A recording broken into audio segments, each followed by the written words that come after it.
Hello, everyone. This is the CS and PM monthly for July. We have a handful of async updates. Sam, I see you just joined. If there are questions for anything that is Jocelyn or Grant related, will you be able to maybe chime in and answer? Yep, I can take those as best I can. I'm just Okay, having a little camera trouble at the moment, but I'll turn it on soon, hopefully. cool. Okay, I'll go ahead and voice them over and then ask questions as we go through each of the items. All right, so Jocelyn added this. We recently did an exercise with the Customer Advisory Board, the CAB, to discuss the concept of secrets management via existing GitLab hierarchy structure or secrets management at the organization level. The summary shows that there is a good case for both, and regardless of structure, having a clear set of tools for audit and demonstrating compliance is a must. We'll start doing more research in this area and would like to continue to connect with potential customers for our secrets management. Please let me know if you have any interested customers. So in case you missed it, Jocelyn is new to the Govern. She comes from, is it pipeline security? Yep, we moved the entire pipeline security team over to govern from Verify. Yep. Um, any questions around that, Mirko? It looks like it's just you today. Yeah, no, it's great. I already looked with that at that with a customer, right? Glad to get rid of compliance pipelines. There were so many things that didn't work, and then I didn't have the other interesting features. So that customer came to look at compliance pipelines, and they said, no, we have something better. And then because they looked at it on SaaS, they already got a good impression, and we got good feedback and really caught their interest in Ultimate now. Awesome. Okay. Um, so wait, were you okay? So then I Grant, think that might have been on the next topic. That didn't yeah. have anything to do with the secrets manager, but I think that's okay. Um, yeah, so along with that, just to voice what Grant added, we released the new pipeline execution policies in 17.2, so just last week. And there's a nice little video, some documentation, and then there was a bug that is addressed in the patch release.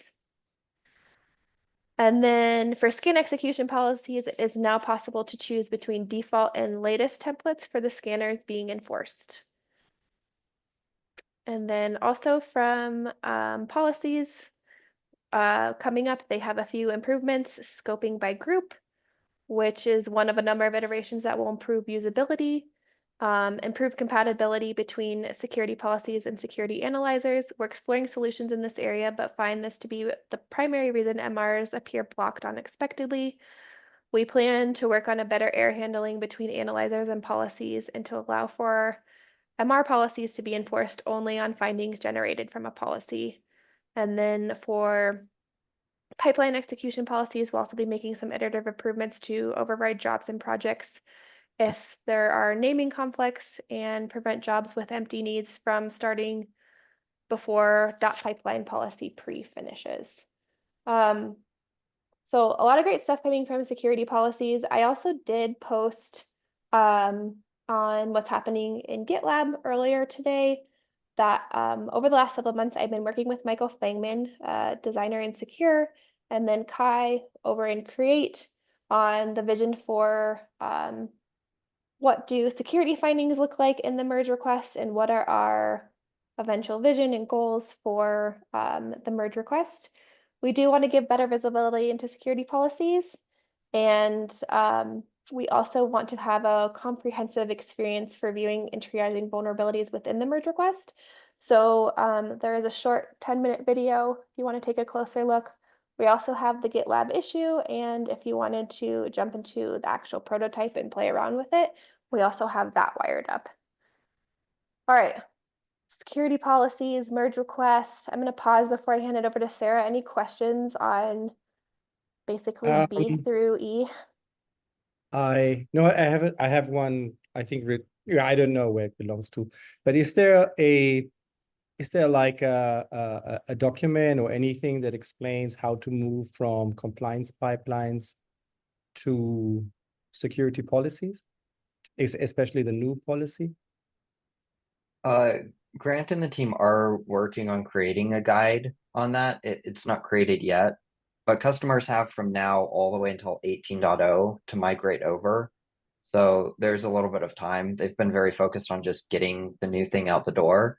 And Sure. now that that's out, they are working on migration enablement materials as their next step, actually. So you can look forward to having some of that stuff come. Cool, thank you. Also, before we move on, I know a couple people joined just a minute or two late and may have missed number one. I just want to flag the request there from Jocelyn is we are actually looking for interested customers in our secrets management capability. So especially where this group is, I guess we've got 3 people here, but I know a lot of you represent your orgs. If you're able to take this back to your teams and also share that request with them, we are looking for folks who are interested in either giving feedback initially, from a design perspective, folks who might be interested in an experiment or beta and testing it out and giving us feedback, even just collecting a list of customers who would be interested when this is GA is useful as well as we look to build out the business case. So would really lean on the field team here to help us find those customers. If you're able to do that, if you find anybody, if you can let Jocelyn know, that would be great.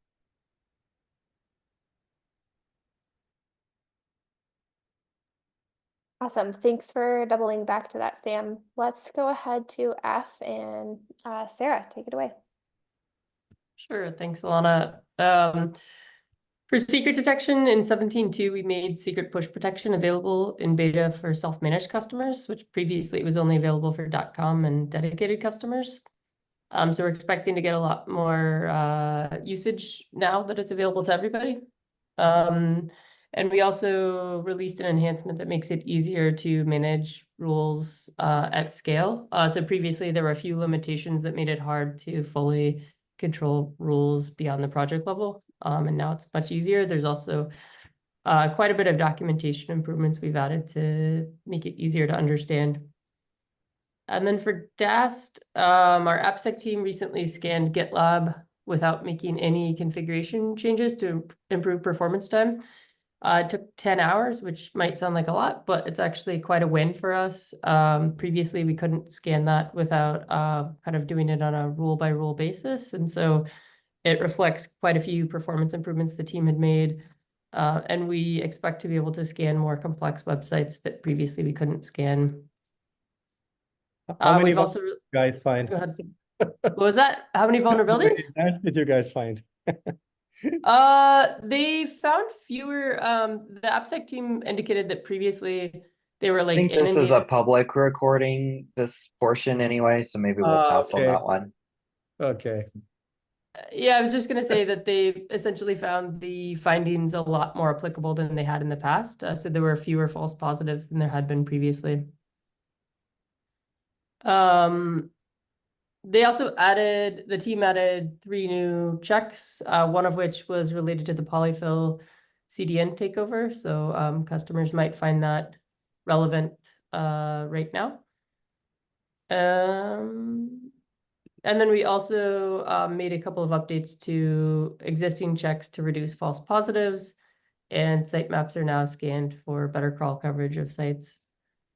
For API security testing, we've also added a new variable that allows us to handle a more complex form of authentication. So now customers can provide a script that allows you to sign each request, which was a request we'd gotten from a number of customers. And then we're about to work on API discovery. We're doing some investigation work right now, but essentially that will enable more customers to use API security testing because we'll automatically generate API specifications, which can be fed into the analyzer. I think was that excitement, Brian? Oh yeah, that's something I see frequently. It's like, oh, we have lots of APIs, but we don't have any documentation for them. So I think that'll be a big win. Awesome, that's great to hear. I don't know if there's any other comments or questions about anything I talked about. If not, I will pass it over to John. Thanks, Sarah. Yeah, just a couple calls here. So last milestone, we had released container scanning for registry. We're pretty excited about this. This is kind of like our first pass. There's probably some addition, or there is some additional follow-up work we have, but it is fully functional for users to execute a container scan for their containers that are in our registry. It works. I just kind of give a brief explanation in the document. Basically, we run the container scanning job on the image whenever a container is pushed with, I think, latest tag. It's associated with the user who pushed the image to the registry. And we generate an SBOM, which is provided to then pass to GitLab. And you would see the results in the UI. And it also does have elements of continuous vulnerability scanning. So once that initial scan executes, CVS will continue to, I'll say, monitor or surface new vulnerabilities in the background. So we're kind of continue making some small iterations there, but it is fully functional for users to leverage if they want to. Next item, static reachability. So we have the MVC that just kicked off. Essentially, this is part of the Oxeye acquisition. They had this essentially, they called it a POC, but it's I would say almost productized. It supports Java and Python. So the Oxeye developers are doing some technical teardown to understand kind of what that looks like to port that over to GitLab. And then obviously, kind of tightly integrate that with dependency scanning. So we'll have a milestone update probably, or our target milestone probably next meeting, but I will update the priorities page with that information once they pass it to me. And then the last one, so Mirko and I were chatting this morning. He had brought up binary scanning. I just wanted to throw this out kind of to the broader audience just to see if there's interest amongst our customer base for this. I've heard some of our customers in direct calls that I've been on, but always good to just kind of hear some anecdotal requests, and also just wanted to call out that if a customer wants to talk about this, I'm happy to chat and see kind of what their use case is. It's not something that's on the roadmap. Probably something would likely do next year at some point, but it is just another thing I'm thinking about. So any information is good information. I don't know if there's any questions on those 3 items or anything else related to dependency or container scanning. So the binary scanning would be part of the fall under the dependency scanning then, or would that be part of the? Okay, cool. Yep. Yeah, it would just, the way I would, I don't want to say treat it, but the way I would categorize it is it's just another analyzer.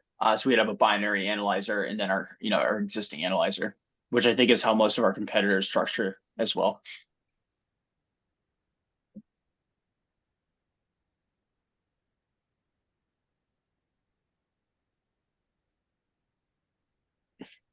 And it looks like there's no follow-ons there. I'll jump over to Joe, pass it off to Joe. Happy Monday, y'all.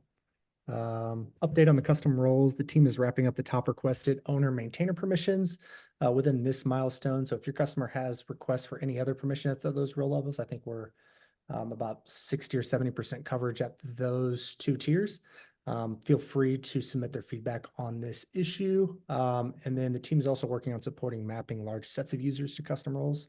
Today, they can either do SAML group link, as of 17.2 LDAP linking, and then assigning custom roles to groups, which is planned for this upcoming milestone. So a couple updates there if you have customers interested there.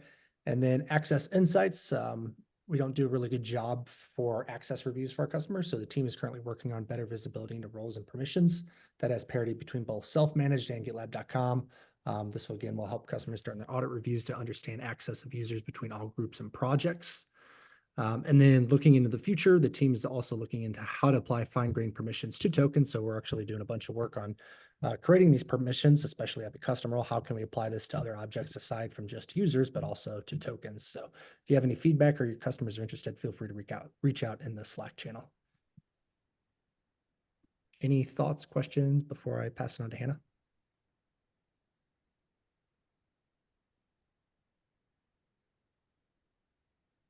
All right, Hannah.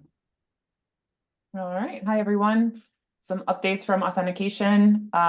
We decided against removing OmniAuth Crowd after not seeing usage decline, and it's too much of an impact to remove something like that, and suddenly users can't authenticate. So we're backing out of removing that, and we're just going to maintain the gem. So if you have any customers adjusting for that, as it would be quite a big adjustment to change your auth provider, please let them know.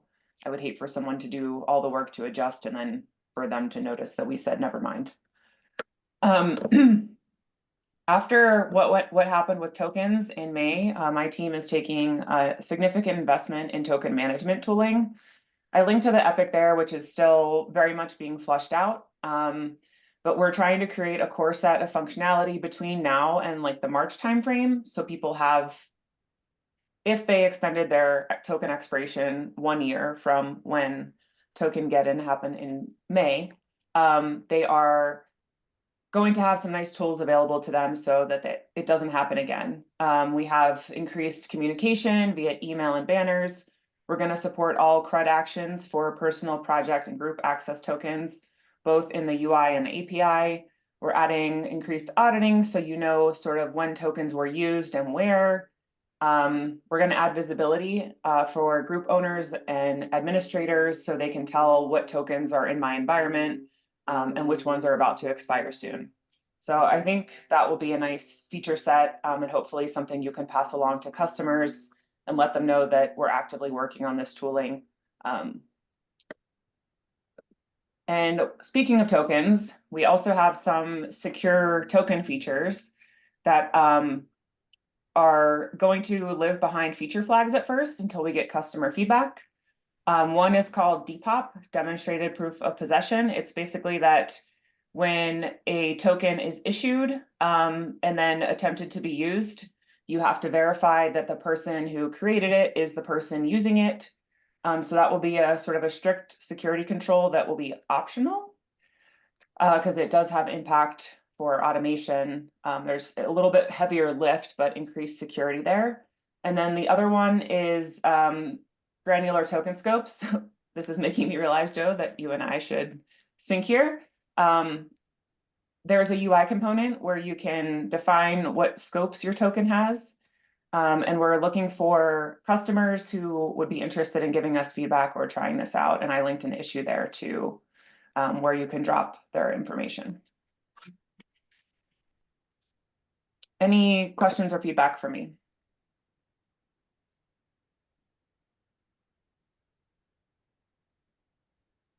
Question for you all, have you seen customers, have they talked to you about the lack of controls for tokens? Is that something that they're bringing up? Yeah, one thing I've gotten out of that last conversation that we've had, the big conversation around tokens, is visibility and just kind of token management. So I'm just looking at the Epic now. I'm super excited about that. A handful of customers, I think that you and I probably have in that bubble above our head when we think of this.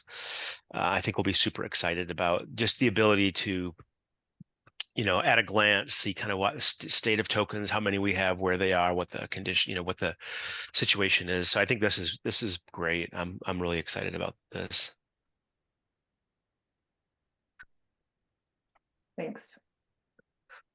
Joel, I saw you came off mute.